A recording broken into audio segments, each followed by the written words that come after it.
Bonjour à toutes et à tous, bonjour à Marianne. Donc, je m'appelle Philippe Rouault, je suis le président de la Chambre de commerce et d'industrie du Morbihan, qui est donc un établissement public piloté par les chefs d'entreprise de ce département et qui représente les 37 000 entreprises du Morbihan, dont une bonne centaine sur les îles du Morbihan. Nous sommes environ 150 membres élus et associés qui pilotons une entreprise d'une centaine de salariés au sein de la CCI.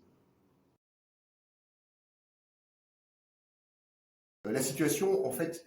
de façon assez étonnante, est la même sur l'ensemble du Morbihan. Je pensais que c'était uniquement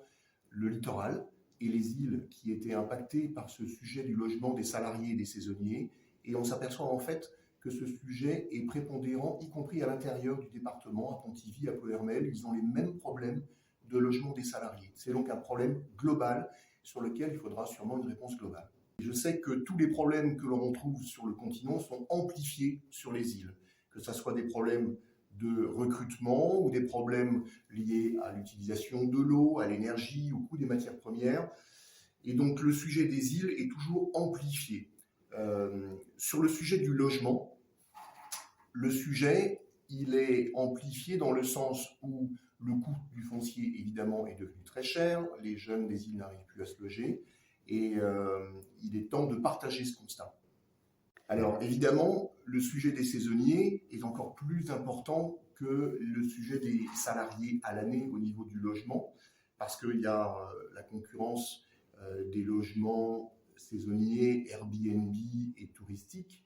et donc ça enlève des places pour le logement des saisonniers. Beaucoup d'entreprises ont cherché des solutions en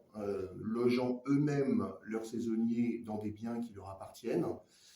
et pourtant ce n'est pas suffisant parce qu'on arrive encore à une carence de logement, mais on a également une carence d'offres d'emploi qui ne sont pas pourvues. Alors, comme je le disais tout à l'heure, il y a d'abord un partage d'informations à faire entre tous les acteurs du logement du Morbihan. C'est-à-dire que, en fait, pour l'instant, chacun travaille dans son silo et la situation des blocages n'est peut-être pas la même, quels que soient les territoires. Donc déjà, la première chose que nous avons demandé, suite à une réunion qui a eu lieu en fin d'année dernière, c'est qu'il y ait un séminaire qui regroupe tous les acteurs de l'économie, du logement, des salariés, des saisonniers, qui se passera en octobre sous la présidence du préfet, avec le conseil départemental, avec Action Logement, avec les bailleurs sociaux, avec les EPCI, et évidemment, ce qu'il faut absolument, c'est que les sujets de l'insularité soient mis en avant, parce que certaines îles ne font pas partie de PCI, ou même si elles en font partie, elles ne sont pas toujours véritablement prises en compte. Donc ce séminaire qui aura lieu donc à la rentrée permettra déjà de partager tous les constats sur les sujets de blocage, notamment au niveau de l'assainissement, au niveau du coût du foncier, et évidemment beaucoup d'autres choses que je ne citerai pas ce matin. Une fois que le constat sera partagé, il y aura des travaux qui seront faits au sein de chaque bassin d'emploi, de chaque territoire, parce que chacun a sa particularité. Le littoral, l'intérieur du Morbihan et les îles ont des sujets différents, et donc il faudra absolument qu'il y ait un travail qui se fasse au niveau des îles du Ponant. Pour une autre conclusion, la saison touristique s'annonce très belle sur le Morbihan et sur les îles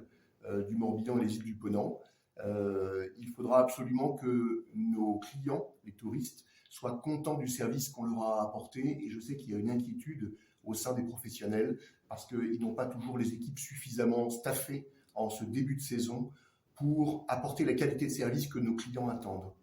Nous, CCI, nous avançons également en co-construction avec d'autres acteurs pour donner une réponse à ce sujet de recrutement. Le 7 juin à Belle-Île, nous organisons un job dating avec la mission locale, Pôle emploi et le préfet, qui regroupe déjà à peu près 25 entreprises qui ont plus d'une centaine d'emplois proposés, et nous espérons avoir des demandeurs d'emploi qui se présentent pour saisir les opportunités qui sont souvent en CDI et pas qu'en saisonnier, loin de là, Il y a beaucoup de jobs qui ne sont pas pourvus sur des métiers complètement différents. Et ce job dating permettra de les proposer.